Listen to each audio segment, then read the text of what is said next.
El viaje que me hizo dejar las entregas nocturnas para siempre. Era junio del 2023, y yo, Luis, un mexicano de 28 años con una moto Honda Shadow, llevaba 6 meses trabajando para una app de entregas express. No era glamuroso, pero pagaba las cuentas. Esa noche estaba en Mexicali, tomando un café en una gasolinera mientras esperaba pedidos. El calor pegajoso del desierto se mezclaba con el olor a gasolina y tortillas quemadas. De repente, mi celular vibró. Entrega urgente. Tecate. Pago. $3,500 MXN. Solo 45 kilómetros. Casi escupo el café. Era 10 veces lo normal. El cliente bajo el nombre Señora Ríos solo ponía: llévelo antes de la 1:30 AM. No llame. Raro, pero ¿quién rechaza esa plata? Acepté sin pensarlo. La ruta en el GPS no era la usual por la carretera 2. En vez de eso, me desvió hacia un tramo viejo de La Rumorosa que ni conocía. Quizá es un atajo, pensé, mientras las luces de Mexicali desaparecían atrás.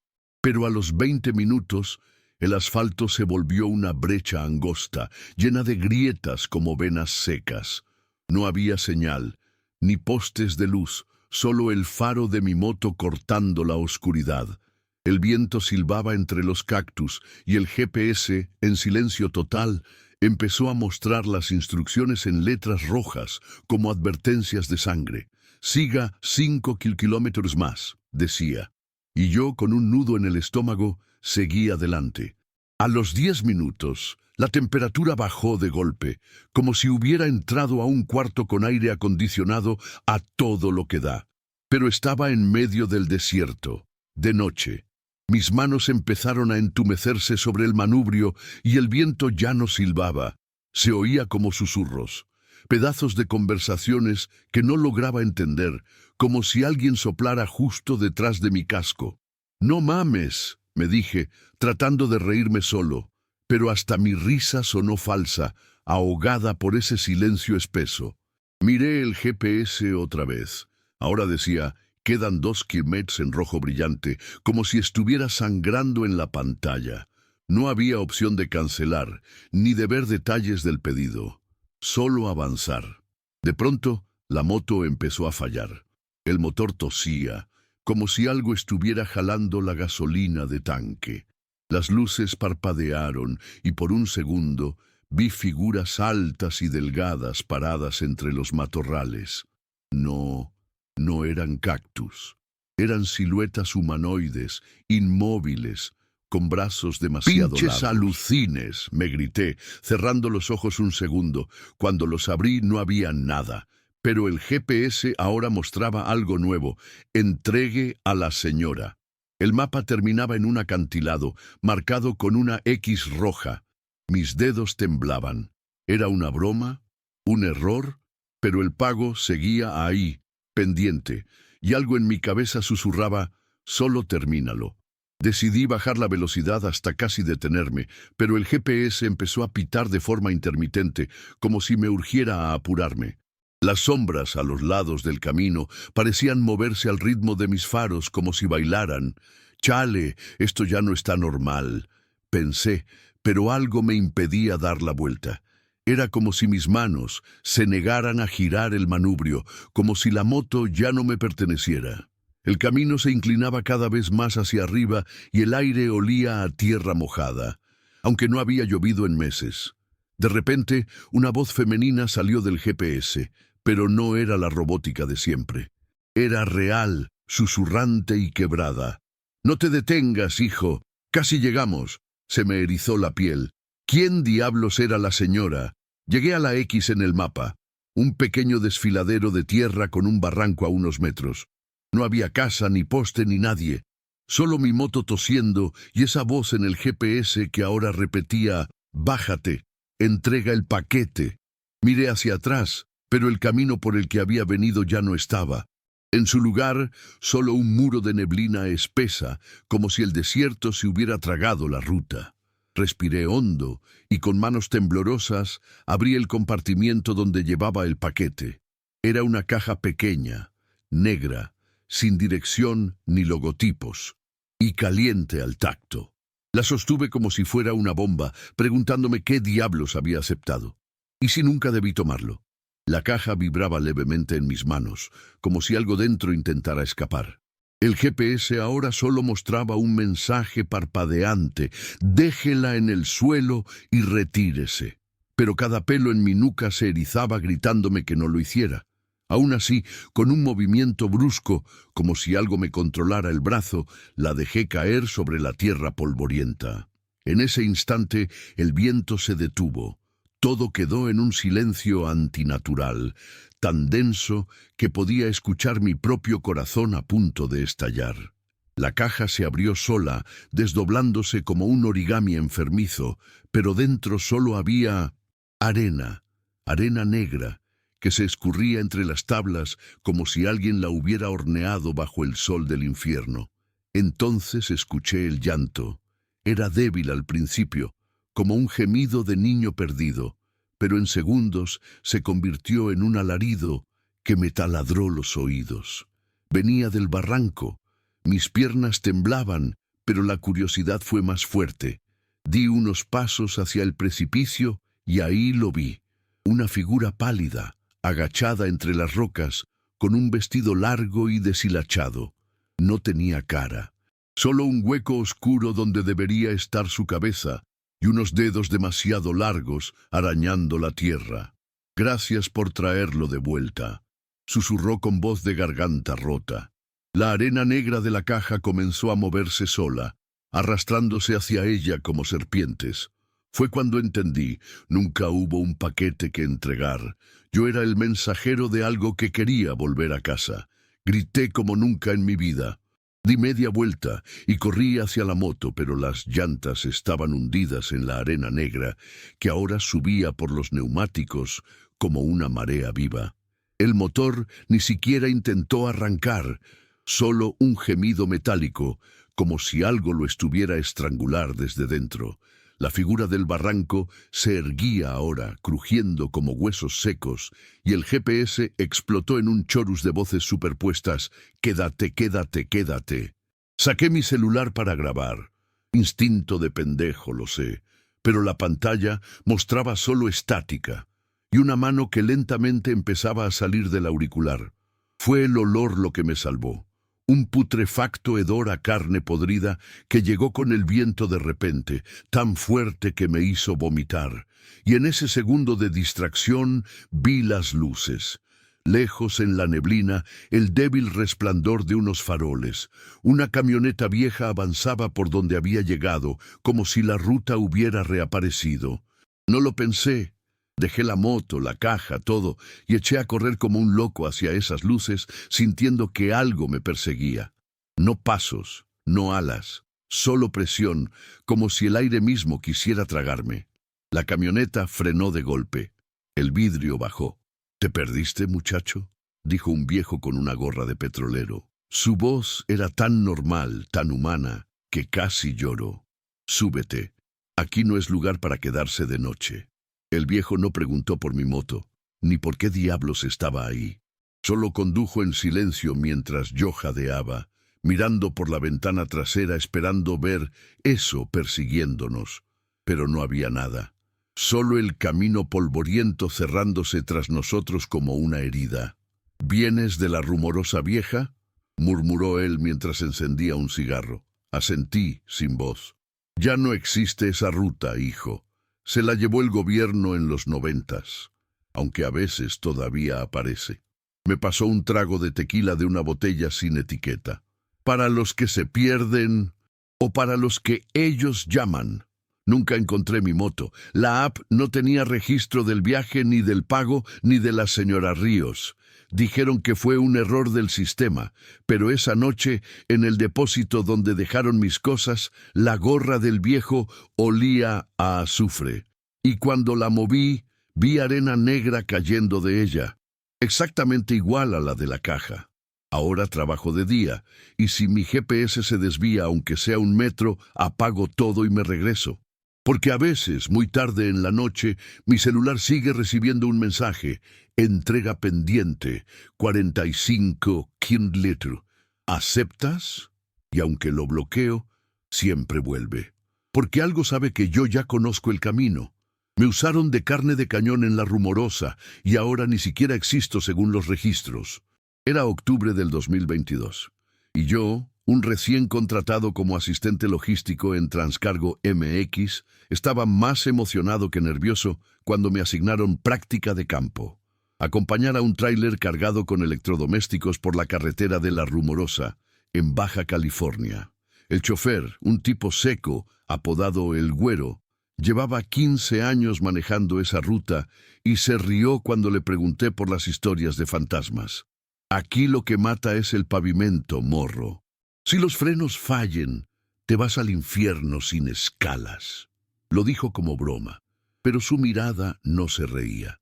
Yo, inocente, solo anoté todo en mi cuaderno azul, el mismo que después encontrarían vacío entre los escombros. Esa madrugada, el viento silbaba entre los cerros como si algo los estuviera rasguñando. A las 4:30 am, ya en marcha, noté que el Güero ajustaba los frenos cada media hora, sudando más de lo normal. Es la humedad, masculló, pero a mí me olía a aceite quemado. En la bajada más empinada, cerca del kilómetro 43, el pedal se hundió de golpe. El Güero maldijo y tiró del freno de mano, pero el tráiler empezó a serpentear como una víbora envenenada. Lo último que vi fue su cara desencajada antes de que el tráiler embistiera la barandilla y luego negro. Desperté en el Hospital General de Mexicali con un dolor que atravesaba todo el cuerpo como si me hubieran pasado un camión por encima. Vendas en la cabeza, brazo izquierdo fracturado y una enfermera que solo repetía «Tranquilo, ya pasó lo peor», sin mirarme a los ojos. Lo raro empezó cuando pregunté por el Güero. «¿Qué Güero?». La enfermera frunció el ceño. «Usted llegó solo, señor». «¿Cómo dice que se llama?». Intenté recordar, pero mi mente era un borrón de neblina y luces rojas. Me revisaron la billetera. Solo tenía 300 pesos y una credencial de la empresa. Sin foto, sin firma. Un plástico genérico que cualquiera pudo haber impreso. A los 2 días, un tipo con traje demasiado ajustado apareció en mi cuarto. Luis Márquez, abogado de Transcargo. Sonreía como si estuviera leyendo un guión. «Lamentamos el accidente, pero nuestros registros muestran que usted no estaba autorizado para subir a ese tráiler». Le escupí en la cara, o al menos lo intenté, con la boca seca y llena de sangre. «Mentiras. Me asignaron a mí, hubo papeleo». El tipo solo dejó un sobre con 10,000 pesos y un número de teléfono tachado con corrector, para gastos médicos, y silencio. Esa noche revisé mi teléfono. Todos los mensajes y fotos relacionadas con el trabajo habían desaparecido. Una semana después, ya con muletas y una ira que me quemaba por dentro, fui a las oficinas de Transcargo.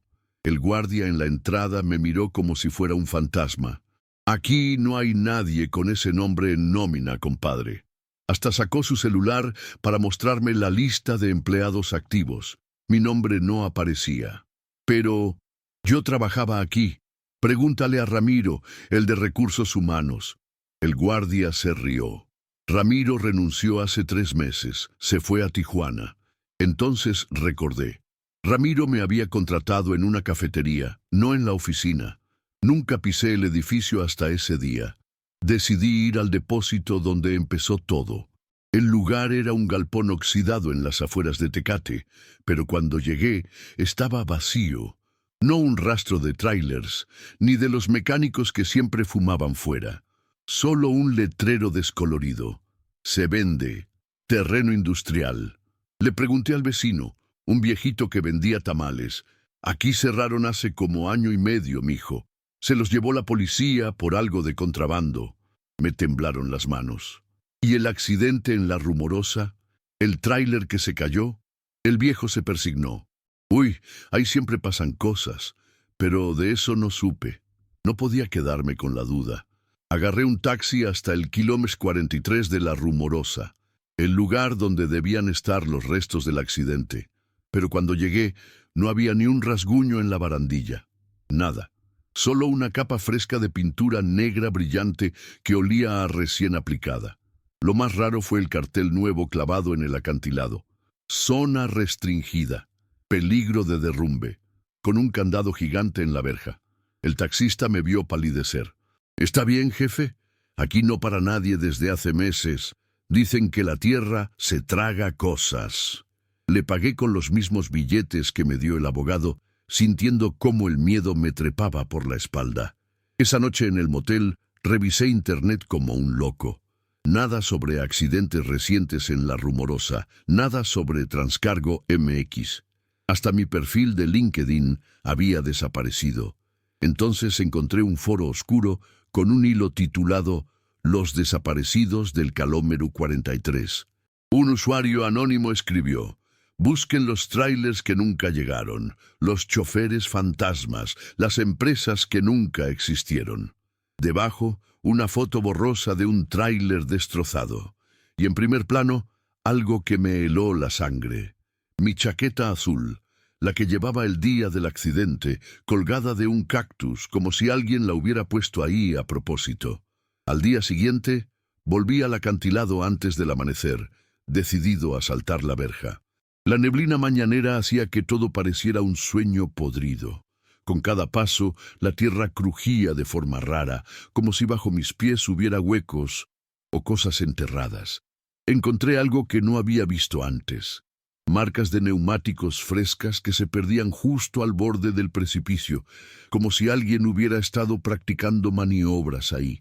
Y entonces lo vi. Entre los arbustos, medio escondido, un grabado en la roca. TCMX 14-10-22. La fecha exacta de mi accidente. Mis manos temblaban tanto que casi no pude sacar fotos. Justo cuando me alejaba, escuché un motor acercándose. Un pick-up negro sin placas frenó a unos metros. Bajaron dos tipos con overoles naranjas como de trabajadores de carretera, pero sus botas estaban impecables.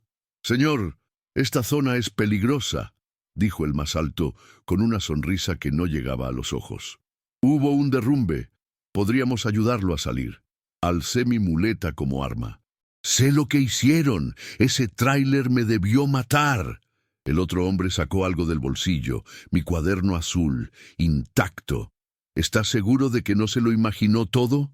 El cuaderno cayó al suelo, abierto en una página que yo juraría haber dejado en blanco. Ahora estaba llena de escritura compulsiva, la misma letra mía, pero torcida, como si la hubiera escrito en plena caída. No fue un accidente. Ellos sabían que los frenos fallarían. Nos usan para alimentarla. La cosa que vive en el cañón.